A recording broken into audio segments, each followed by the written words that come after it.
Soybean Management Field Days going on around Nebraska. Joining us now is Chuck Burr, Irrigation Specialist, Extension Educator here in Nebraska. Chuck, yet again, talking about all the different soy water program, other irrigation programs. Let's talk about some of the things you've been telling producers. Yeah, so we're talking about a lot of different soil water sensors, devices we place in the soil to tell us how much water is there so we can make a better decision on when to irrigate and maybe reduce some pumping costs, save a little fuel money this year, which is important. We're also seeing some data come out of private industry that's showing on some soybean varieties that putting on too much water can hurt yield and a pretty significant penalty on yield. Been reading some of those things. It's been very interesting. I think a lot of us think, with that, just keep putting the water to it, that will help. But some of these new varieties are coming out. It's really kind of having that adverse effect. Yeah. So in the past, we've always assumed that putting on more water is a good thing and it's not going to hurt you. Well, some of the varieties and the data that I'm seeing was showing an 8 to 10 bushel penalty for watering what we would typically recommend would be 100% treatment or full water. So some of the varieties don't like the extra water, and it's kind of difficult because our seed companies aren't giving us that information. So our approach to that is let's do a really good job of monitoring soil water, keep the water level in an acceptable range to give us the best potential for high yields. Also talking about maybe limited water that could, you're trying to save money, everybody's trying to do that. That could also have some effects maybe we don't want. Yeah, so the limited water early in the season can actually be a good thing. So we've had like a 50% treatment until we get to flowering. Soybeans are going to be shorter. It's going to take a little longer to canopy, but we've actually seen better yields. The growers know that when you get a lot of rain in June, the soybeans are going to be really tall and rank.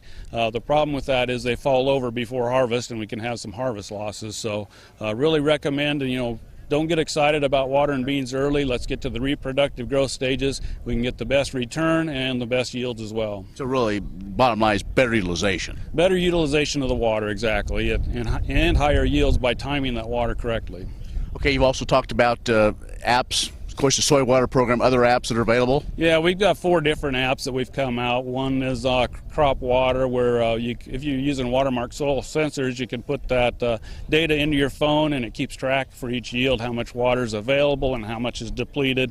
Allows you to make that decision when to water. We've got a pump app, so you can keep track how much water you pump for the season, how much fuel you use, and it'll tell you how efficient your system is compared to our criteria that we use in Nebraska.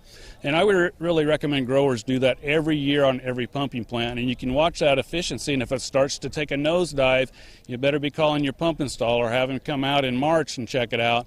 Because if you don't, it can go down in August, and then they're backed up 3 weeks and can't get to you when you really need the water. Another app is on meter calculator, so if you have a flow meter, it tracks how much water you're pumping on a weekly or a monthly basis. Really use that information, compare it to crop water use data, so a weather station or an ET gauge, just kind of keep things in balance.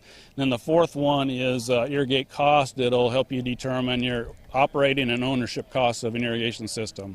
Again, we got to remind folks, soy water, that program developed at the UNL with cooperation with a lot of other folks, I think becoming more and more popular. Yeah, so soy water was developed by UNL with funding from the Soybean Board, so checkoff dollars there at work. It does an excellent job of keeping track of your growth stages, so your vegetative growth stages and reproductive. So if you're a producer that likes to put on a fungicide, say at R1 or R3, it's going to tell you within a few days when that is. You can schedule it with the co-op ahead of time instead of waiting until it happens. Go in and talk to them, and then you're 5 days late or something. So it does a really good job of that. It also tracks soil water, so you can use that as a tool to tell you, when do I really need to get out there and start watering. All right, Chuck. Well, and overall had a really pretty good season this year around the state. Yeah, really good. It seems like whenever we set up irrigation trials, it rains, which is a good thing. Definitely having the heat for good yields this year and some moisture, so that'll help us keep our costs down as well. Thanks for the update, Chuck. Good to see you. Anytime, Ken. Chuck Burr, who is Extension Educator and a crop and water specialist here with UNL near Chapman. I'm Ken Rogers.